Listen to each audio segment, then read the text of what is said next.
देखिए, आज की हमारी जब कहानी आप सुनिएगा तो आप सोचने पे मजबूर हो जाइए कि कैसे केवल एक मैसेज दो जिंदगियों को ले लेता है, बल्कि कई जिंदगियों को बर्बाद और तहस-नहस भी कर देता है। जी हाँ, आइए इस कहानी के माध्यम से ये समझने की कोशिश करते हैं कि आखिर हुआ क्या था। नमस्कार, मेरा नाम है विवेक सिंह और एक नई सच्ची कहानी में आपका स्वागत करता हूँ। चैनल पे हैं तो चैनल को सब्सक्राइब कर लीजिए। हमारे आज की जो कहानी है वो कहानी है यूपी की एक जिला है अयोध्या। अयोध्या में एक थाना है कैंट थाना।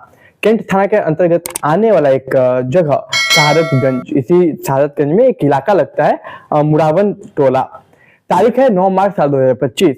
ये जिस परिवार की कहानी है उस परिवार के मेन मुखिया यानी कि बड़े भाई जिनका नाम है दीपक कुमार। सुबह 9 मार्च की बात है, सुबह वो उठता है जो कि एक दो दिन पहले उसके छोटे भाई की शादी हुई थी। तो 9 मार्च को रिसेप्शन था उसका छोटा भाई का। तो काफी सारे काम लगे रहते हैं घर में। तो सोचता है कि चलो एक काम करता हूँ, उठ के पहले सब्जी वगैरह ले आता हूँ। तो दूल्हा दुल्हन जिस कमरे में सुहागरात मनाते हैं उस कमरे के बाहर यानी कि अपने छोटे भाई के कमरे के बाहर जाता है और कहता है कि तुम रेडी हो जाओ, तैयार हो जाओ, अब बहुत सारे काम है, तुम्हारी रिसेप्शन है, तो जब मैं तब तक सब्जी लेके आता हूँ।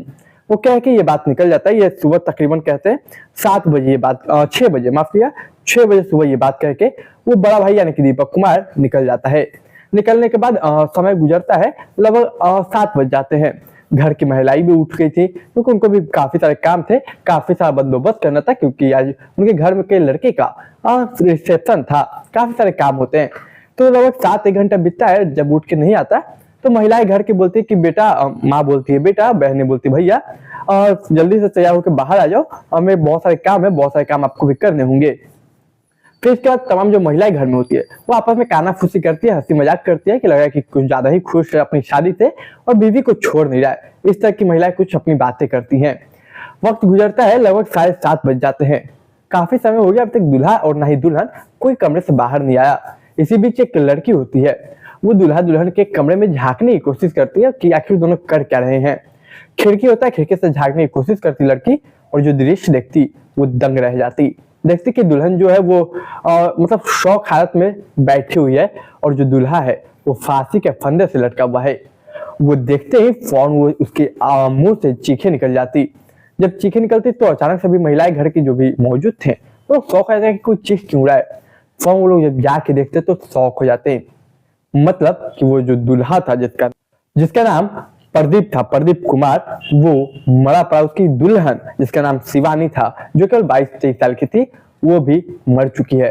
जब ये लोग ये दृश्य को खिड़की से देखते फौरन तमाम जो मर्द भी थे घर में जो कि रिश्तेदार में थे, आए हुए थे, वो लोग दरवाजे को तोड़ते हैं। तोड़ने के बाद सबसे पहले टटोलने की कोशिश करते, नफ्स वगैरह उनको समझ नहीं आता, वो फौरन उन्हें उठाकर हॉस्पिटल ले जाते। हॉस्पिटल पहुंचते ही जो डॉक्टर नफ्स टटोलते के बाद चेक करते तो पता चलता है कि दोनों मर चुके हैं। अब घर वालों का रो रो के बुरा हाल, चाहे लड़के वाले की माँ हो, लड़के वाले का भाई यानी कि दीपक कुमार हो, या फिर उसके बहन हो, या फिर तमाम लोग हो, सभी लोग रोने लगते हैं। इधर लड़की वालों को भी पता चलता है कि उनकी बेटी नहीं रही, जो कि अभी कुछ घंटे पहले ही घर से विदा होके वो अपने ससुराल गई थी। वो लोग इतने खुश थे, आखिर इन दोनों को हुआ क्या, वो लोग मर कैसे गए, पूरा रो रो के बुरा हाल था। इस बात की भनक पुलिस को लगती है। पुलिस आती है, बॉडी को अपने कब्जे में लेती है और पोस्टमार्टम के लिए भेज देती है। अब सोचिए कि ये लोग बहुत खुश थे अपनी शादी से, लेकिन फिर ऐसा क्या हुआ रातों रात कि ये दोनों मर गए। तो जब पुलिस ने इन्वेस्टिगेशन की, तमाम चीजें की, उससे कुछ चीजें मिली। तो कुछ चीजें, उनकी जो कहानी ये लोग कैसे मिले, पहले मैं आपको ये बताता हूँ। दरअसल कह सकते लगभग 1 साल पहले की बात है। इससे पहले हम इन दोनों के परिवार के बारे में समझते हैं।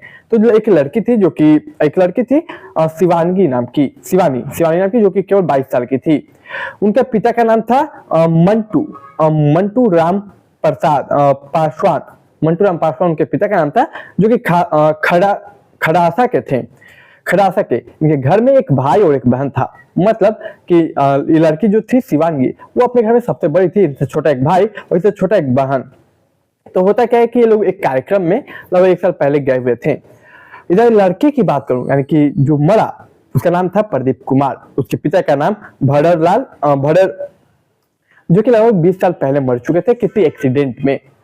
तो उसके जब पिता मरे प्रदीप कुमार के, तो उसका सारे जो रिस्पॉन्सिबिलिटी उसके बड़े भाई यानी कि दीपक कुमार पे आ गया। उसकी माँ जो है, उसकी माँ की तबीयत हमेशा खराब रहती है। तो सारे का जो जिम्मेदारी था परिवार का देख रेख, पालन पोषण, वो सारा बड़े भाई यानी कि दीपक कुमार पे आ गया। और दीपक कुमार अपने छोटे भाई यानी कि प्रदीप कुमार से काफी प्यार करता है, काफी लगाव था, क्योंकि इकलौता था। इस घर में टोटल 2 भाई और 3 बहनें थी। अब एक साल पहले ये लोग आपस में एक कॉमन प्रोग्राम में जाते हैं, मतलब कह सकते हैं दोनों परिवार यानी कि शिवांगी का परिवार और इधर प्रदीप का परिवार एक कॉमन प्रोग्राम में जाते हैं। वहां पे प्रदीप कुमार जो है, प्रदीप कुमार देखता है शिवानी को, और देखता है तो शिवानी काफी खूबसूरत थी, उसकी खूबसूरती से भा जाती है। ये अपने भाई या माँ से बात करता है कि वो लड़की काफी अच्छी लग रही है मुझे। इसके बाद वो लोग जो परिवार वाले थे, वो लोग लड़की के पिता यानी कि मंटू राम पासवान है, उनसे बात करने की कोशिश करते। अब देखिए लड़की भी कहीं ना कहीं लड़के को देख चुकी थी और पसंद कर चुकी थी। मन ही मन में मतलब प्रदीप ने और वो शिवानी ने पसंद कर लिया था एक दूसरे को। दोनों जब देखते कि हमारे परिवार बात कर रहे हैं, दोनों एक दूसरे से शर्मा के थोड़ी दूरी बना लेते हैं। मैं बात करूं मंटू का, तो जो मंटू राम पासवान है, जो कि शिवानी के पिता है, वो दरअसल नॉर्मली कपड़े सिलने का काम करते हैं और दिल्ली में वो काम करते हैं अपने गांव घर से दूर। तो जब ये लोग बात करते तो इधर जो मुखिया के रूप में थे यानी कि मेन जो घर के शिवानी के तरफ से उसके पिता थे, और इधर जो प्रदीप था उसके तरफ से मेन मुखिया के रोल जो उसका बड़ा भाई है दीपक कुमार, वो प्ले कर रहा था। दोनों परिवार एक दूसरे से बात करते हैं, दोनों का रिश्ता तय करते हैं। इन लोगों ने सोचा कि सब कुछ सही है, लड़का लड़की एक दूसरे को पसंद करते हैं, तो दिक्कत क्या है, हमारे ही बिरादरी के भी है। तो जब ये सभी चीजें हो गई, तो इन लोगों ने सोचा कि क्यों ना ये शादी को हम लोग अप्रैल साल 2025 में रखें। लेकिन अप्रैल 2025 नहीं, बल्कि ये शादी 7 मार्च 2025 को फाइनल हो गई। अब 7 मार्च 2025 को शादी फाइनल हो जाती है। इसके 6 महीने पहले जो प्रदीप था वो काफी खुश था प्रदीप कुमार कि अब उसकी शादी होने वाली है। प्रदीप कुमार कुछ टाइल्स वगैरह का काम करता था, तो अपने घर में वो पूरे टाइल्स का काम शुरू कर देता है, अपने घर को सजाना शुरू कर देता है। उसकी खुशी उसके चेहरे पे झलक रही थी। यह लड़की भी शादी से काफी खुश थी। वक्त गुजरता है, शादी का दिन आता है 7 मार्च साल 2025, जब उसका शादी यानी कि बारात निकलने वाली थी। घर से बारात निकल के लड़की के द्वार पे जाती है। अब बारात भी बहुत ही शानदार, बहुत ही अच्छी निकलती है। गाड़ी घोड़ा, मतलब घोड़सवार जो होता है, ये सब चीजें। इसके बाद उसके जो दोस्त थे प्रदीप कुमार के, वो लोग डांस करने के लिए प्रदीप को बोलते। प्रदीप डांस भी करता है झूम के अपनी शादी में। सब कुछ सही होता है, विवाह अच्छे से संपन्न हो जाता है। 8 मार्च की सुबह लगभग 11 बजे लड़की के घर से लड़की की विदाई हो जाती है, और लड़के के घर 8 मार्च को ही कुछ घंटों में वो शहादतगंज पहुंच जाते हैं। अब घर पहुंच जाते हैं, इसके बाद वहां पे जो रस्में होते हैं, काफी महिलाएं काफी मर्द आए हुए थे जो कि गिफ्ट लेके आए हुए थे दुल्हन के लिए, वो लोग देते हैं। फिर बाकी के और जो देखा देखी होता है, जो तमाम चीजें होती है, वो कार्यक्रम होता है, प्रोग्राम होता है।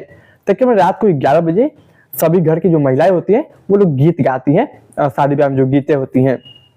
इसके बाद दुल्हन को उसके कमरे में भेज दिया जाता है ताकि सुहागरात मनाया जा सके।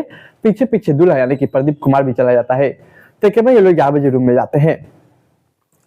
ये थी पूरी कहानी की आखिर 8 मार्च की रात कहां तक हुआ। इधर देखिए, जब पोस्टमार्टम रिपोर्ट आई तो पुलिस के होश उड़ जाते हैं। इधर पुलिस इन्वेस्टिगेशन में पोस्टमार्टम रिपोर्ट आने के बीच पुलिस को एक मोबाइल मिलता है। उस मोबाइल में एक मैसेज भी था। पोस्टमार्टम में था कि जो लड़की है उसका गला दबाया गया है, लेकिन जो लड़का है उसने खुद ही सुसाइड किया है फंदा लगाकर। लेकिन सवाल ये क्या कि लड़की के मारा क्यों गया? जो परिवार, जो लड़का लड़की एक दूसरे को पसंद करते थे, आखिर वो दोनों एक दूसरे को मार क्यों दिए, या फिर एक ने मारा और दूसरा मर क्यों गया? आखिर इनकी खुशी को नजर किसको लग गई, या फिर इतने खुश होने के बावजूद लोग मर कैसे गए? क्योंकि 11 बजे तक महिलाओं ने खुश देखा था, उन्हें एक दूसरे से खुश थे। लेकिन देखिए, पोस्टमार्टम रिपोर्ट आया, फिर CDR निकलवाया गया, फोन चेक किया गया, तो जब प्रदीप कुमार उसके फोन में एक मैसेज मिला जो कि उसने शायद अपने फोन से भेजा था। उसमें लड़की की कुछ पिछली जिंदगी के बारे में लिखा हुआ था। तो जो हुआ उस रात अंदर कमरे में, वो बताता हूँ।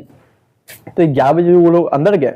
उसके बाद तकरीबन कह सकते हैं 11 बजे के बाद 12 या 12:30 बजे की बात है, इन लोगों के बीच बातें स्टार्ट हुई होगी। इसके बाद इन लोगों के बीच बातें स्टार्ट हुई। वो जो लड़का था उसको वो मैसेज दिखाता है लड़की को कि उसकी पिछले जीवन के बारे में क्या था। इसके बाद हो सकता है लड़की ने अपना जो पूरा पास्ट है वो बताया हो।